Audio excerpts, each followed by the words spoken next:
Marie Caratle, bonjour. Bonjour Sandrine. Bienvenue sur ce plateau, je suis ravie de vous accueillir ici. C'est la 6e édition de Big, une première pour vous? C'est une première en effet, je suis ravie d'être là parmi vous. Je vais vous demander de vous présenter en quelques mots, nous dire ce que vous faites. Très bien, écoutez, je suis consultante chez Spencer Stuart, une firme internationale, et notre métier c'est de s'occuper en fait à la fois des dirigeants et en bon français c'est de leadership advisory firm. Voilà. Alors il consiste en quoi cet accompagnement des dirigeants? Alors, on accompagne en fait les dirigeants non seulement dans le cadre de leur, tout au long de leur vie professionnelle, mais également dans la vie des entreprises. On a une approche. En réalité, nos clients sont essentiellement des conseils d'administration et les dirigeants dans toutes les phases de vie d'une entreprise, que ce soit des fusions, des acquisitions, des CEO succession, et également dans le cadre du développement, comme pour les scale-up, vers un état de croissance et de maturité supérieure. Depuis combien de temps êtes-vous au sein de votre société? Un peu plus de 6 ans, et ça fait plus de 20 ans que je suis dans ce métier. Alors, quelle est votre ambition pour les dirigeants que vous accompagnez?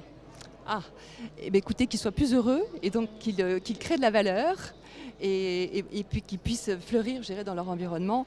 Non, je crois que les enjeux en fait pour nos dirigeants, les dirigeants que nous accompagnons, c'est essentiellement qu'ils puissent en fait révéler leurs talents.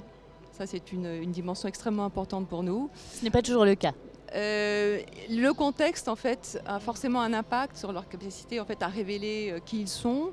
Une personnalité dans un contexte donné ne donnera pas nécessairement les mêmes résultats dans un autre environnement. Et c'est pour ça qu'on attache beaucoup de temps à comprendre qui sont les individus.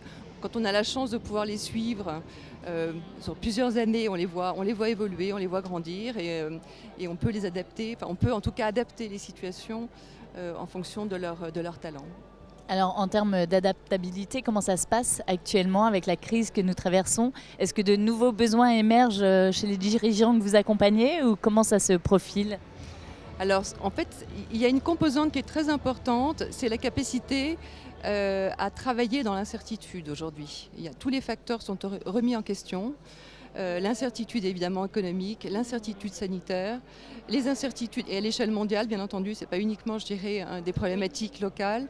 Et donc ça génère énormément d'angoisse et d'incertitude également au niveau du management, au niveau des équipes.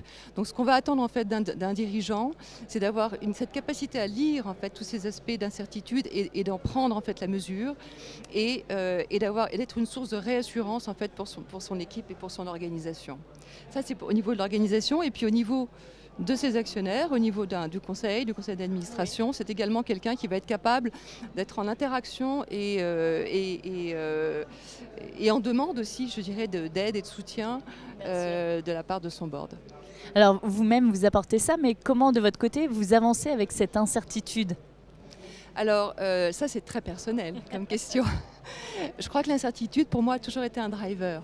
Parce que finalement, c'est une façon de se remettre en question, c'est une façon de continuer à apprendre, à découvrir de nouvelles choses, à consolider ce qu'on a construit depuis 10, 15, 20 ans dans ce métier, de ne surtout pas avoir de certitude, justement, d'utiliser son intuition. Je crois que ce qui est important également, c'est la capacité à être très analytique sur les différentes thématiques, de comprendre ce qui est en train de se passer autour de nous, de prendre des décisions sans nécessairement avoir l'intégralité de l'information, et être vraiment dans l'exécution et dérouler l'exécution de la meilleure qualité possible. Quel message vous souhaitez partager avec les entrepreneurs qui nous regardent et qui vous écoutent? Ayez confiance. Voilà, je vous remercie. Merci beaucoup. Merci à vous Sandrine.